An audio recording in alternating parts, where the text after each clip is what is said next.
Fala cervejeiros, cervejeiras e também os futuros cervejeiros e futuras cervejeiras, sejam bem-vindos aqui a mais um vídeo do canal da Serva Catarinense. A gente vai continuar a nossa série de vídeos aí, a gente falou no vídeo passado sobre a parte de receitas, né? Se monta receita, se compra kit pronto, se compra no brew shop local, no online, enfim, alguns detalhes e também sobre alguns estilos principais. E agora que a gente já definiu o estilo, já deu uma olhada nos equipamentos, então tu decidiu o estilo, comprou o teu kit de receita, só que tem uma coisinha que não vem no kit de receita e que é muito importante, que é a água, tá? E quando a gente fala de água, aí vocês provavelmente já ouviram falar nas histórias, né, de que a água cervejeira, a água que a gente usa para fazer cerveja, define muito de se a cerveja vai sair boa, se vai sair ruim. Os antigos falavam muito isso, que dependendo da água, da região, a cerveja era melhor ou pior.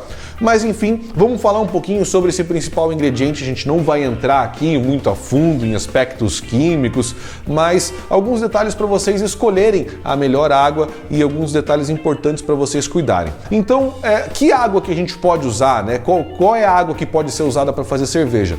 O importante é que ela precisa ser potável, ela precisa ser isenta de cloro. Esses são os dois principais pontos, tá? A gente tem algum depois aí mais para frente, mais aprofundado, né, sobre questão de minerais e tal, mas esse ponto é importante que ela seja potável e isenta de cloro. E quando a gente fala isenta de cloro, a gente já tem que tomar bastante cuidado com a água da rede, tá? Então tu não pode simplesmente, se você for usar, eu vou usar a água da torneira ali da cozinha ou do jardim, enfim, tu não pode simplesmente abrir e encher a panela com uma mangueira, porque aquela água que a gente recebe pela rede, apesar dela ser potável, ela tem cloro, tá? Então, e o cloro, só resumindo aqui bem rapidinho, o cloro ele reage, tá? Com levedura, com alguns outros, ele tem algumas reações químicas ali, que vai gerar um composto chamado clorofenol, que é um composto bem ruim na cerveja, que ele parece esparadrapo, um cheiro medicinal, que não tem como salvar, não tem como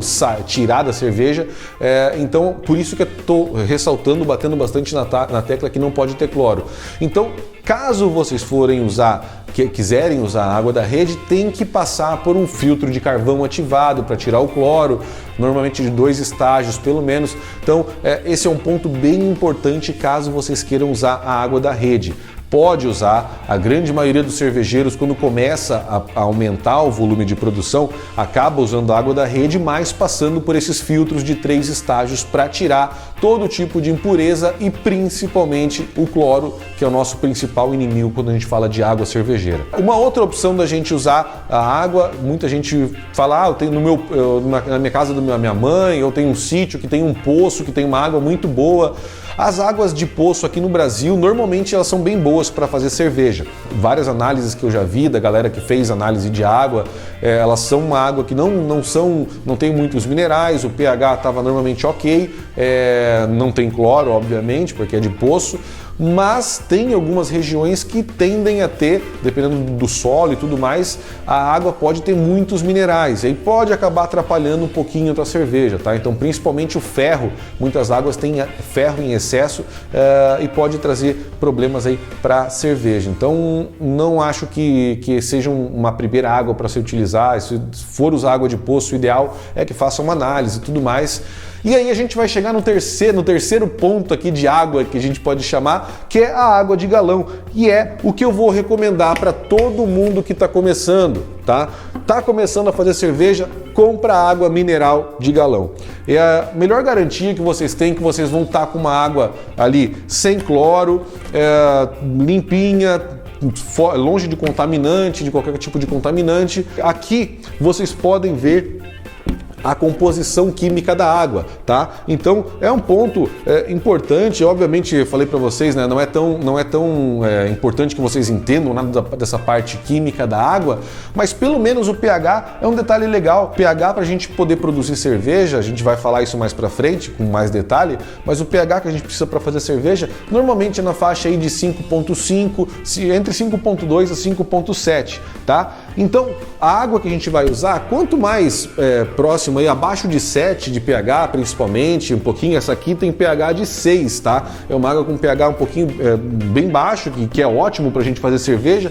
Isso aqui ajuda a gente ter uma mostura bem legal, uma abraçagem bem legal, tá? Não tô falando aqui que vocês têm que sair caçando a água com pH de 6 ou pH de 5, é difícil de achar pHs mais baixos assim, mas se na região que vocês tiver algumas opções, dá uma olhadinha entre as águas minerais, se tiver pH aí 7 ou um pouquinho abaixo de 7, já é uma água bem legal para a gente poder trabalhar. Basicamente são esses os principais pontos que a gente precisa se atentar. O principal ponto aí, água de rede sempre tem que passar por filtro, tá? Filtros de carvão ativado. Normalmente um filtro de carvão ativado não consegue tirar todo o cloro da água, é o ideal que sejam 2 em série, tá? E aí a gente pode colocar mais um terceiro filtro aí, que é um filtro de partícula, para tirar, se tiver alguma partícula no meio do caminho, ele consegue também filtrar, tá? Então, água de poço, detalhezinho, cuidado, né? Só com questão de ferro e tudo mais,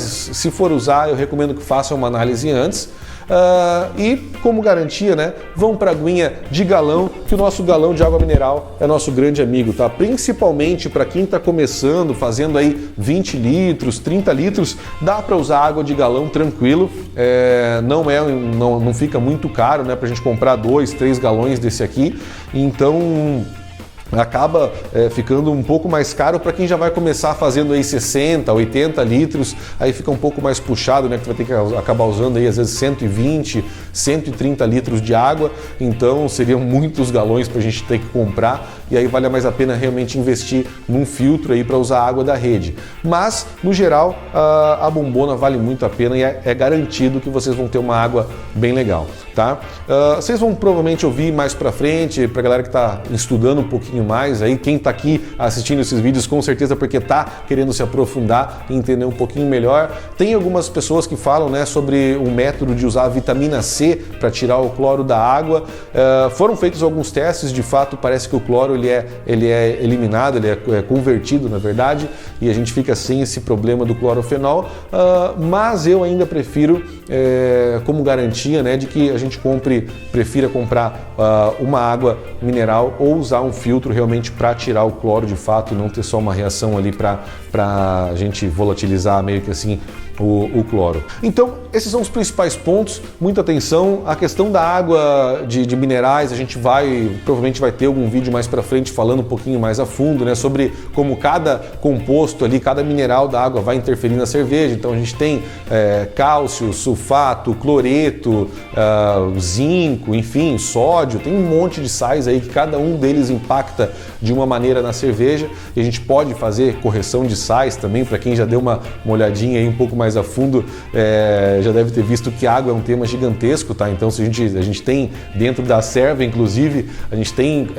workshops de água que a gente passa um dia inteiro estudando água, e ainda é pouco tempo, porque precisaria de mais tempo para a gente conseguir entrar a fundo e entender a água cervejeira, mas a gente vai tentar fazer um resumão aqui, né, e tentar trazer isso para vocês da melhor maneira possível, de como é que a água impacta de repente num próximo vídeo dentro dessa série ou numa próxima série que vai rolar aqui no canal da Serva. Beleza, galera? Nesse vídeo de hoje é isso aí, espero que vocês tenham curtido e se atentado para todos os detalhes da água. E eu espero vocês no próximo vídeo. Não esqueçam, né, deixar aquele likezinho no vídeo, se inscrevam e compartilhem com outros cervejeiros ou com outras pessoas aí que estão querendo iniciar nesse hobby, para se atentar e começar do jeito correto e já começar fazendo cerveja boa. Beleza? Até mais, galera. A gente se vê.